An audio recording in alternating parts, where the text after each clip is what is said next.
ఓం శ్రీ లక్ష్మీ కుబేరాయ నమః. శ్రీ లక్ష్మీ కుబేర వ్రతం చేయుటకు కొన్ని సూచనలు మనం తెలుసుకుందాం. అమ్మవారికి ప్రియమైన రోజగు ఆశ్వయుజ కార్తీక మార్గశిర మాసంలో అమావాస్య లేదా శుక్రవారం, గురువారం, మంగళవారం లేక శుక్రవారం పౌర్ణమి తిథి లేక గురువారం పుష్యమి నక్షత్రం రోజున లేక ఏదో ఒక శుభమైన రోజున శుభ నక్షత్రంలో శుభయోగ శుభ ఘడియలలో చేయవలను. ముందుగా మనం ఇల్లుని శుభ్రపరచుకుని తలస్నానం చేసి పూజ గదిలో కానీ ఈశాన్య మూల కానీ చక్కగా తుడిచి ముగ్గులు పెట్టుకొని అక్కడ ఒక పీట వేసి శ్రీ లక్ష్మీ సహిత కుబేర స్వామి యొక్క ఫోటోని తీసుకొచ్చి దానికి గంధము కుంకుమ అన్నింటితో అలంకరణ చేసి చక్కగా బొట్లు పెట్టుకోవాలి. ఆ తరువాత పీట మీద అరిటాకు వేసి ఆ అరిటాకు మీద ఈ ఫోటోని ఉంచాలి. తర్వాత మనకు శ్రీ ధనాకర్షణ శ్రీ లక్ష్మీ కుబేర యంత్రం కూడా చాలా ముఖ్యం ఈ పూజకి. అందువల్ల ఈ లక్ష్మీ కుబేర యంత్రంను కూడా గంధము కుంకుమ పెట్టి ఆ అరిటాకు మీద చక్కగా బియ్యం పోసి ఆ బియ్యం మీద ఆ యంత్రాన్ని తూర్పు ముఖంగా యంత్రంని ఉంచవలను. ఇప్పుడు ఒక రాగి చెంబు కానీ లేదంటే వెండి చెంబు కానీ తీసుకొని దాని నిండా నీరు నింపి మామిడి మండలోంచి పువ్వుల మాల వేసి గంధము అక్షింతలు కలశమును యంత్రం యొక్క కుడి భాగంన ఉంచవలను.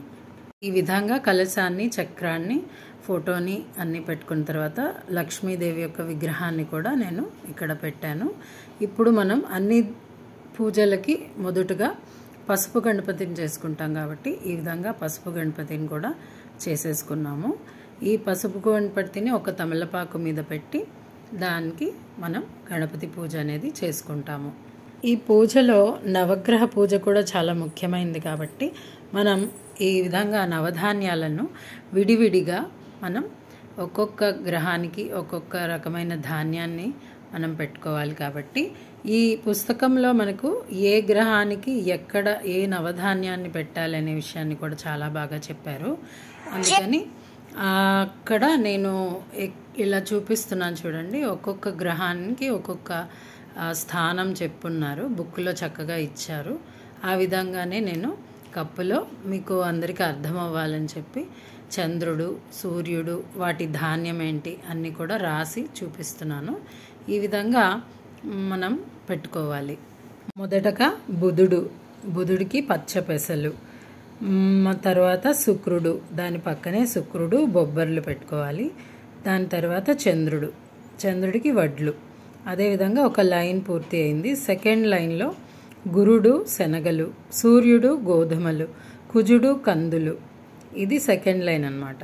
ఇప్పుడు మూడవ లైన్లో కేతు ఉలవలు, శని నల్ల నువ్వులు, రాహు మినుములు. ఈ విధంగా మొత్తం 9 గ్రహాలకు 9 నవధాన్యాలను మనం పెట్టుకొని చక్కగా వారు చెప్పిన విధంగా ఈ నవగ్రహ పూజ ఏ విధంగా చేయాలని చెప్పి వాళ్ళు ఒక కుండలి ఇచ్చారు. దాని ప్రకారంగా నేను కూడా ఇలాగ పెట్టేసుకున్నాను.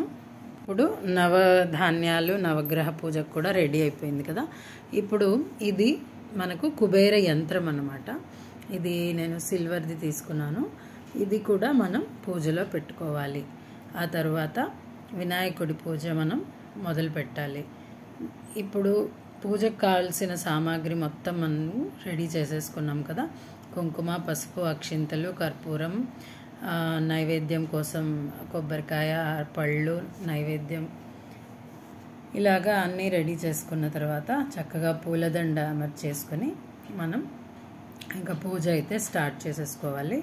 మనం ప్రతి పూజకి సంకల్పం చెప్పుకుంటాము. మనం ఈ కుబేర వ్రతం చేయడానికి ముఖ్యమైన కారణము మన కోరికను స్వామి ముందు గట్టిగా చెప్పుకోవాలి. మొదటగా మనం ఆచమనం చేసుకొని ఆ తర్వాత సంకల్పం చెప్పుకొని తర్వాత కలశ పూజ చేసి ఆ కలశం నీటిని అన్నింటి మీద సంప్రోక్షణ చేసి ఆ తర్వాత వినాయకుడి పూజ చేసి వినాయకుడికి అథాంగ పూజ అష్టోత్తర పూజ చేసుకున్న తర్వాత స్వామికి ధూపదీప నీరాజనం సమర్పించుకున్న తర్వాత గణపతి పూజని సమాప్తం చేస్తాము. ఆ తరువాత నవధాన్యాల పూజ చేసుకోవాలి. నవధాన్యాలకు కూడా, నవగ్రహాలకు కూడా ఈ పుస్తకంలో చక్కగా ఒక్కొక్క గ్రహానికి ఒక్కొక్క మంత్రాన్ని అయితే చెప్పారు. ఆ గ్రహానికి సంబంధించిన మంత్రం చెప్పుకొని ఆ గ్రహం దగ్గర ఒక పువ్వును, అక్షింతలను ఉంచాలి. అదేవిధంగా నవగ్రహాలకు నవ మంత్రాలైతే చెప్పారు. ఆ ప్రతి గ్రహానికి ఒక్కొక్కసారి ఆ మంత్రాన్ని చదువుకొని పువ్వులు, అక్షింతలు పెట్టుకొని నవధాన్య పూజ, నవగ్రహ పూజను కూడా చేసేసుకోవాలి. ఆ తర్వాత మనం శ్రీ మహాలక్ష్మీదేవి యొక్క అధాంగ పూజ, అష్టోత్తర పూజను చేసుకుంటాం.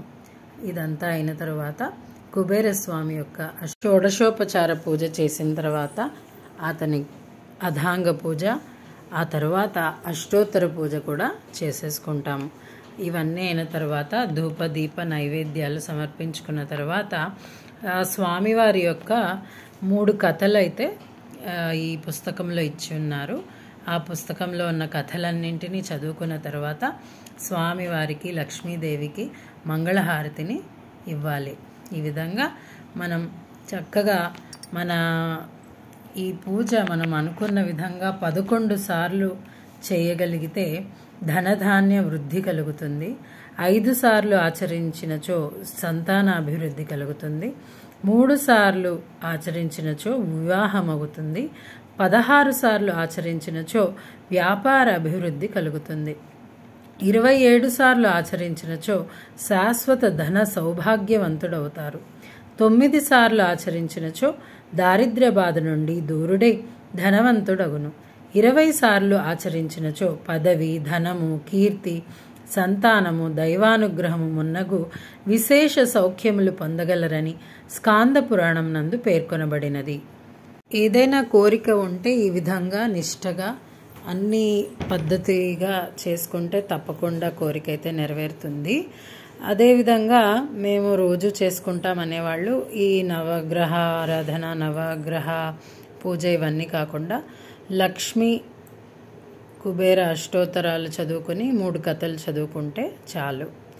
లేదు మాకు కోరిక ఉంది, తప్పకుండా మేము ఇవన్నీ ఆచరించి చేస్తామంటే ఈ విధంగా తప్పకుండా 9 సార్లు కానీ, 11 సార్లు కానీ, 16 సార్లు కానీ, 20 సార్లు మీకు వీలైనన్ని సార్లు పద్ధతిగా చక్కగా నియమనిష్టలతో చేసుకుంటే మీ కోరిక తప్పక నెరవేరుతుంది.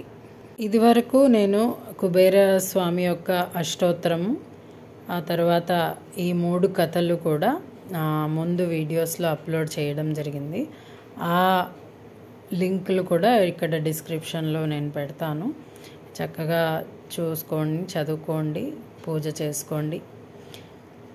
ఈ విధంగా మనం ఖచ్చితంగా నేను చాలామంది చెప్పగా వినడం ఏంటంటే పద్ధతిగా చేసుకున్న వాళ్ళకి ఖచ్చితంగా వాళ్ళు అనుకున్న కోరికలన్నీ నెరవేరాయని చెప్పారు. నేను కూడా ఇది మొదటిసారి ప్రారంభం చేశాను. అక్షయ తృతీయ రోజు చేశాను. ఒక్కొక్క నెల ఒక్కొక్క రోజు చేద్దామని అనుకుంటున్నాను. పౌర్ణమికి కానీ, గురువారం కానీ, శుక్రవారం కానీ మనకు వీలైన రోజు ఇవన్నీ సమకూర్చుకొని ఈ పూజనైతే చేసుకోవాలి. ఈ విధంగా మనం అనుకున్న అన్నిసార్లు అంటే 11 కానీ 9 సార్లు కానీ మనం ఎన్నిసార్లు అనుకుంటే అన్ని రోజులు ఈ వ్రతం చేసుకున్న తర్వాత ప్రతి ఒక్కరూ ఈ చివరి రోజు అంటే చివరిసారి చేసే రోజు ముత్తైదువులను పిలిచి తాంబూలం ఇచ్చి తర్వాత వారికి అందరికీ ఈ లక్ష్మీ కుబేర వ్రత పుస్తకం కూడా దానం చేయాలి. ఈ పుస్తకంలో కూడా దానం చేసిన ఫలితాలు ఉంటాయి. 3 మార్లు అంటే 3 పుస్తకములు దానం చేస్తే వివాహ ప్రాప్తి, 5 పుస్తకములు 5 వారములు చేసి 5 పుస్తకములు దానం చేస్తే సంతాన వృద్ధి, 9 మార్లు 9 పుస్తకములు దానం చేస్తే దారిద్ర్యం తొలగుతుంది.